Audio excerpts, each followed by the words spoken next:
So we've had the ZD30 Nissan Patrol 3 litre with a fairly sizable exhaust leak and actual whistle. So we've managed to get the exhaust manifold off, and what we can see here, we can see it's been leaking around here quite badly. There's the gasket, it goes on there. So you can see it's quite blown out. It actually whistled like a bad turbo.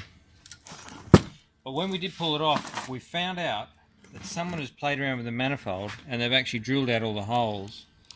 Strangely, because when they've had issues, they've snapped off a stud and they've tried to re-drill it, but they end up putting it in crooked like that, so you could barely get the nut on.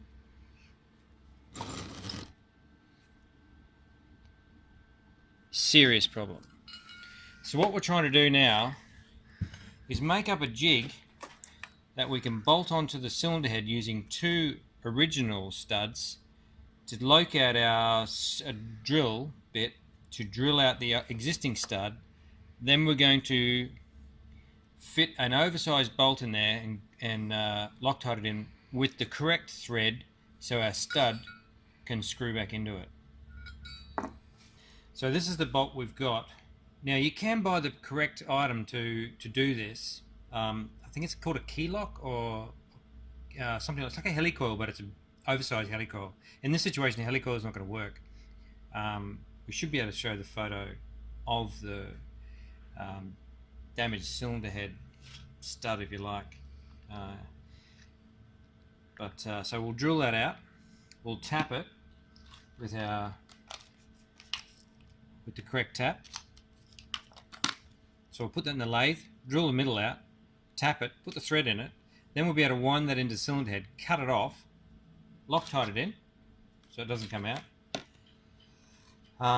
Obviously we'll have to drill the cylinder head and then tap it out with the tap to suit that, with the hole already in the middle. Then we'll be able to wind, once that's in the cylinder head if you like, this will go through and wind into it, and hopefully that'll solve the problem.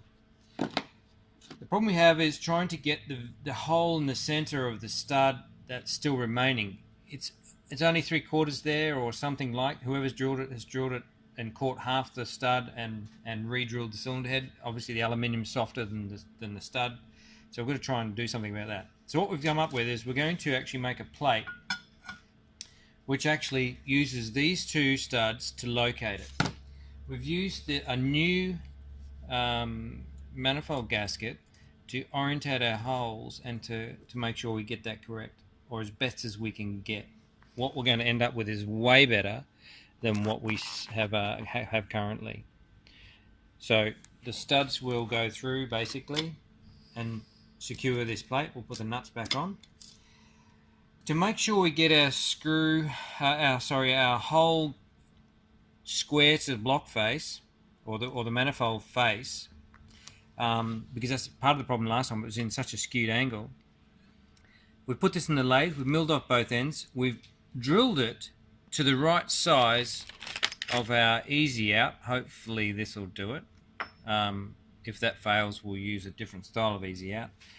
So we've faced off both sides of that. We'll put our drill bit through, we'll locate that on there, we'll weld that in place, make sure it's nice and straight. That'll allow our drill bit to follow something before it actually meets the cylinder head. If we go slow enough, hopefully we'll grab the center of that remaining stud and we'll be able to pull it out. So we'll just weld that on, then we'll be able to bolt this onto the cylinder head, and it's all going to work perfectly.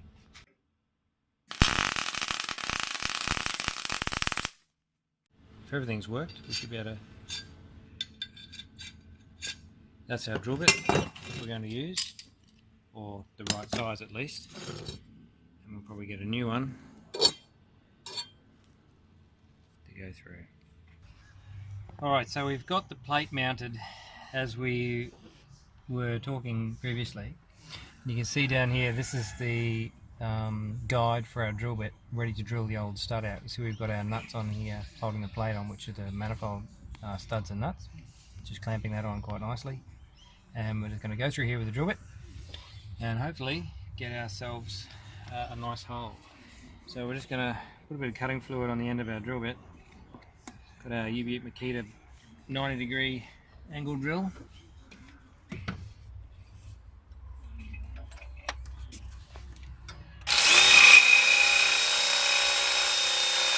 So just a fresh update, we've been able to get through the 10mm, and we're going to go to the right size drill bit which suits the tap to get our plug in, if you like. The little thing we come across though is the bigger drill bit has a 1/2 inch shank. We've only got a 10mm chuck on our angle drill, so we've had to just drop in the lathe and just take the end down so we can get this to bite onto it like that. So anyway, that's what we're up to so far. Go through with the final size drill bit. We couldn't actually drill out and easy out the old stud. We had to get the die grinder in there and pretty well just chew it away. Thankfully, I suppose, when they drilled the hole originally, they drilled it off center, and we were able to get the die grinder down the side of it and grind out the remainder of the stud. We couldn't get anything to drill it. We could get maybe in about 1 mil, but couldn't drill it out. So anyway, this is our result. This is what we're up to.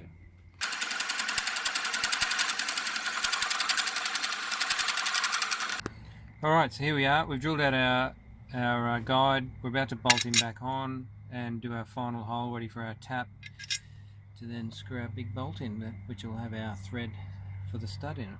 So here we go. So we just measured our hole and we know that it's 54mm deep, so we don't want to drill too far and go into our water jackets or anything. So we've actually put some tape on here to give us our depth. So when it comes up to the edge of our drilling guide, we should stop drilling. It should get harder, but you know what it's like with alley. You can, nice sharp bit, you'll just keep drilling in if you're giving it too much pressure. So just a little safe measure there, and hopefully it'll go well. Okay, so what we're up to is we're going to tap our guide. So when we go into the cylinder head, we've got it nice and square to what we've already drilled. Because this is a bottoming in tap, and we haven't bought an intermediate or so on, we're just going to go straight to the bottoming tap. We put in the drill press to get it square and straight as best we can to get it started, and then we're going to finish it off with a shifter. Because it's such a big cut, it's difficult for the manually operating the drill press. Obviously you can't turn the drill press on, but at least it allows you to get it square. We'll bolt this back up onto the cylinder head, and once we've wound this in, we can then use a shifter or a spanner or whatever and wind in and cut out a new thread. You can imagine how difficult it would be up against a firewall trying to make sure that was square to the hole, and it's just going to be very problematic, especially with it being in a bottoming tap. So that's what we're up to. So we'll finish cutting this off, bolt it on the cylinder head, and do the job on it. So here we are again. We've managed to fit the threaded bolt into the cylinder head. We just put Loctite on it and we've wound it in. Got it as tight as we could get it. So there's the new stud, the stud coming out. There's the new piece in there. Might just need to be dressed up a little bit. It's a little bit proud there. But if I can just... There it is. A little bit difficult to see. You can see the swarf down there. But I'm pretty confident we're gonna have a win. So that should sort out the problem. We can put it all back together and on the road. Fantastic. Worked out well. Okay, so here's the manifold. And what we decided to do is just check that it's flat. So I've got a steel rule, and I don't know if you can see it. This is the end, obviously.